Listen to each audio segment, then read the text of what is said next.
All right, I'm ready to move on to the next topic that we have here.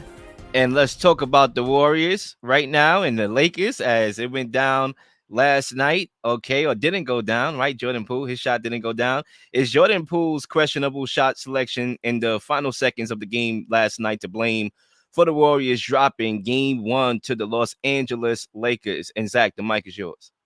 Yeah, guys. So I'll start off by saying this.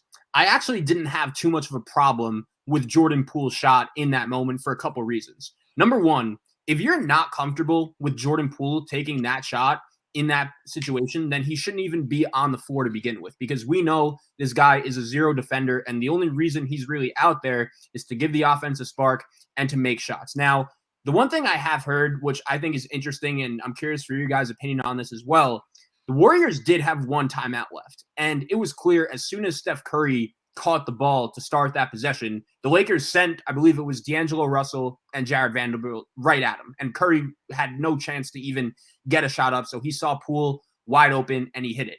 And Steve Kerr easily could have called the timeout there if he had a problem with Poole taking that shot, because Poole was wide open. Like, as soon as he caught it, I had a feeling that he was going to at least take the shot. And the Warriors really, it was a back and forth game in the first half, but the Lakers really came out hot of the second half locker room, and they really controlled things for the majority of the second half until late. The Warriors, of course, had that big 14-0 run, and Poole was a big part of that. Like, he did have 21 points. He did make 6 threes in helping the Warriors really cut that deficit. It wasn't like Draymond Green was the one taking that shot. It wasn't like Kevon Looney was the one taking that shot. It was a capable three-point shooter that really helped you get back into the game. So I think if you have a beef with the shot, it shouldn't be towards Jordan Poole. It should be towards Steve Kerr, because if you don't feel great about Poole taking that shot, I don't even know why he's in the game to begin with.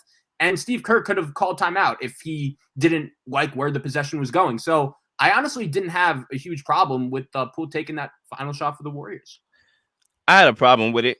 I had a big problem with it. Now, I don't think that shot solely lost them the game. I think when you look at that play again, there was like 2 Lakers coaches on the sideline that, came on the court, and that should have been the technical. They should have been shooting a free throw to narrow the gap to 2, and they should have had an extra possession. So if we want to get really technical here, it should have been a technical foul call, okay? And that would have changed probably the outlook of this game. Who knows? The Lakers lose by 1 off a 3-point shot, or worst case scenario, we go to overtime, or, who knows what happens there. Number 2, I think if you're Jordan Poole, that was a retarded shot. And Jordan Poole has been throwing up a lot of bull crap. Okay, we saw that series that he had against the Kings where he shot like 30% or something like that, 20%. It was terrible. He had a devastating, catastrophic last series, right? And I understand this game, he was 6 for 11 from 3, but that's not a guy that I want taking the shot. Now, I do agree, Steve Kerr, I think, had 2 timeouts, if I'm not mistaken. Not 1, but maybe he had 1. I think it was 2 that I saw. I do think you need to call that timeout and draw up a better play for your best player to get the ball so he can be able to relocate and just try to, free himself. And worst case scenario, I'd rather Klay Thompson taking that shot, not Jordan Poole. And I think he needs to stay in his lane. And I think a lot of it is the Warriors' fault for putting the battery in his back, giving him the contract that they gave him over Draymond Green, right? I think that could send the wrong message to a guy like him who's 23 years old, who's trying to be 24, trying to be a hero out here. And I think if you're Jordan Poole in that play, understand he's on the floor, penetrate the basketball, like try to get to the rim, try to get to a foul, right? Get a foul and, play the fouling game and get an extra possession. You don't always have to shoot the 3 ball. You can get to the line, shoot 2 free throws and play your defense, right? So I think it's him trying to be a hero. And if I'm the Warriors, honestly, you can't go back into time, but I really feel like they're missing the Sean Livingston's of the world, the David West of the world, the Barbosas of the world, veterans who knew what to do. They were very smart, and whatever was asked of them, they was able to provide, right? Take a guy like Sean Livingston, who was supposed to be the guy in the NBA. He had to adjust his role, and he adjusted to a T and help this team, win the championships they won. You're not getting that in a guy like Jordan Poole. You're getting a 24-year-old cat that's trying to be a hero, trying to be all on SportsCenter, trying to be all on 99 Pod as the headliner, and you're not that guy. Okay, Stephen Curry's the best shooter in the world. I want him taking that shot. And if so, Steve Kerr, you should have called the timeout. But nevertheless, Jordan Poole, stop trying to be a hero. Please. It's not going to help this team. And if I'm the Warriors, I am trying to get off of that contract, and I'm going to pay Draymond Green because that's what should have happened from the start. I'm not gonna blame the last second shot on Jordan Poole. The reason why they lost the game, I think Stephen Curry had a very poor shooting night for the majority of that game. I believe he had 10 points in that fourth, if I'm not mistaken, probably a little bit more in that fourth quarter. But the first three quarters, he wasn't shooting good at all. The Lakers were up double digits for the majority of that game, majority of that fourth quarter actually. They couldn't really find a stop or make a shot at that point. There was a lot of poor shooting nights. Jordan Poole was actually one of the better shooters, if not the best shooter on the court for the Golden State Warriors in terms of percentages. He shot really well from the field in the 3-point line, and I think the 3-point shot, the last shot in particular, was a little far for me. I think it was a little bit deep out there in the woods. I just feel like he had opportunity to find a better shot. They had 10 seconds. That wasn't like a shot where even if it went in, you still give the Lakers an opportunity to get a last second shot off. I would prefer that he, try to find a better shot, try to make the ball move, something. In terms of trying to get somebody open and moving. I think there was a possibility, an opportunity for Steph Curry to get open if Kevon Looney and Draymond said like a double screen, triple screen for him or something like that. There was 10 seconds left. There was a lot of time. He didn't need to take that particular shot. I feel like there was still ample time to get a playoff. Hilarious, no pun intended. But it didn't ensue. To say it's a terrible shot, I mean, I think it's a bad shot. I personally don't like shots like that. But because I think Damian Lillard's to blame for that. Him taking that shot on PG so long ago. Everyone's starting to take more deeper range shots, like Trae Young, for instance, and other guys. I just feel like there's other opportunities to get that 3-point shot. He could have stepped in. He could have did a lot of different things in that nature. But I understand you got the hot hand. You're feeling it. You take it. And I get that. And I think Hey, you taking a 23-footer, bro.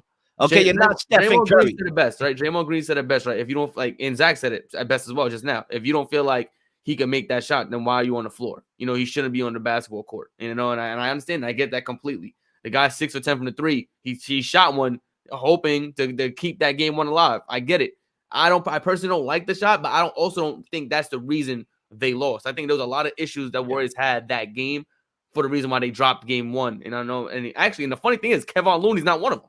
I know AD had 30 and 23, but Kevon Looney had 20-something rebounds. Like, he's out there hustling out there in the rebounds. I need Draymond to step it up. Draymond, you got to do something. You're supposed to be a defensive mastermind. You got to do something. Like, stop focusing all your time on LeBron and focus on AD because he's the one that's going to be the reason they go forward if they advance past the Warriors. So, for me, don't love the shot. I think you could have did better on Jordan Poole, of course. But I understand you was feeling that hot hand. That was like a heat check of the moment because if you would have made that shot, we would be talking about a whole different story right now. But he missed it, and that's why we're talking about it being a terrible shot. It didn't look good. Yeah, it didn't look good. And Zay, I think we kind of agree it didn't cost them game one, but it was a bad shot. And I think he's just flowing with this confidence and ambition. And it's like I think the Warriors need to kind of have a sit down with this cat and explain to him what he's there to do. It's like he's trying to take on the role of Steph. And there's nobody that can take on that Steph Curry role. Like, Steph is there for a reason. So I think they need to have that sit down and try to map things out because I'm not liking what I'm seeing. And I could read body language. That's one of my expertise. And I saw what I saw in that game 7. He didn't want to take instruction from Draymond Green. He's just living in his own world right now. And when you pay somebody that money, that's what happens, right? He's not as attentive to detail in what you're trying to say. He's starting to ignore you. That's probably why he got decked in the offseason by Draymond Green. All right, everything comes full circle. And I think that play in itself was a microcosm of the situation going on with Jordan Poole and the Warriors organization in a nutshell. But I think for me, when you talk about the series, before I pass it to Zach, I think you're looking at a series with two contrasting styles. I think this game one was a microcosm of that. I believe that the Warriors, they won the 3-point battle. They made 21 triples to the Lakers 6. The Lakers were able to win the paint battle. They went to the free throw line 25 times. Golden State went 5 times. If you're the Golden State Warriors, you're just going to have to try to get Anthony Davis in foul trouble by attacking the paint as best you can. Because Anthony Davis, he is in some ways the key to the series. Because if he plays like what he played like in game one, there's nobody that really can stop him. So I think you're going to have to combat that by trying to get him into foul trouble and just get into the free throw line more. There's no reason why you should be getting to the line 5 times. You're not getting nobody in foul trouble. Literally. Everybody's on the floor. And I think the Lakers are scared of the Warriors. And that's true. And that's why if I had to throw an extra nugget in there, I still like the Warriors to win. I think LeBron James feared the Warriors as well, included. And how do I know? I mean, you have Anthony Davis out there playing 24 minutes in the second half, the whole entire second half, right? So they didn't dare take Anthony Davis out. If you're Steve Kerr, you need to attack Anthony Davis and get him out of there. If they don't want to take him out, you take him out by getting him into foul trouble. So I still like the Warriors. I still like Steve Kerr's ability to adjust. We saw what they did last year. Not last year, last series, down 0-2. It's a different team, different animal, different skill set, different strengths and weaknesses. But they got to find a way to eliminate Anthony Davis so they can expose LeBron James. So I feel at this point in his career, he's shot. Like, not shot in the sense that he's not good, right? I'm talking about LeBron James here, one of the greatest to ever do it. I don't think he's on that level. So that's how I'm going to leave it. Yeah, just going back to the shot for a second, I do think like he was wide open. It was an in-rhythm shot, and if he would have taken another dribble, like Anthony Davis, I believe, like he was right there. So he was open. It was an in-rhythm shot. I think if Poole is on the floor, considering what he did to get the Warriors get back into that game, I still don't hate the shot. But going back to the series and what the future holds, one concern I have for the Warriors, and I'm curious if you guys think there's just an easy adjustment that needs to be made. I wasn't sure going into the series, and I think I saw this last night as well. Like, I don't know if the Warriors could get away with playing both Draymond and Kevon Looney on the floor together at the same time in this series, because it kind of clogs the lane. And to the Lakers' credit, like, their roster is pretty deep. They have a number of different guys that could beat you from deep. And I think that really hurt the Warriors last night. So I think Kerr is going to have to pick one of those guys to really roll with. Maybe use a little bit more DiVincenzo, maybe use a little bit more Gary Payton. But when the Lakers were giving those guys those shots, like, they just weren't getting the job done. And one other thing on Poole, I'll say. So I don't know if you guys saw this, but apparently going back to last series, The Athletic had a whole story on this. So the Warriors lose Game 6 at home to the Kings after they just had the big win in Sacramento for Game 5. And I think the expectation was going into that Game 6, of course, the Warriors were going to close out the Kings at home, and they totally no-showed the game. It was an awful performance. The Kings advanced into Game 7, and apparently Curry and Draymond are texting at like 3 a.m. on Saturday morning saying, you know, we got to lock in. We got to be ready to play. And apparently Curry said, and he sent this message to the whole team, like, if you're not ready to fight, if you're not ready to get after it, then you shouldn't even go on the bus to Sacramento, because he wasn't too thrilled, I think, with a couple teammates' effort and attitude in that series. And I think Jordan Poole and Jonathan Kuminga were two people in particular that he was hinting at. Kuminga, I was a little bit surprised. Like, Steve Kerr went to JaMychal Green yesterday. He hit a couple shots, but was not expecting to see that.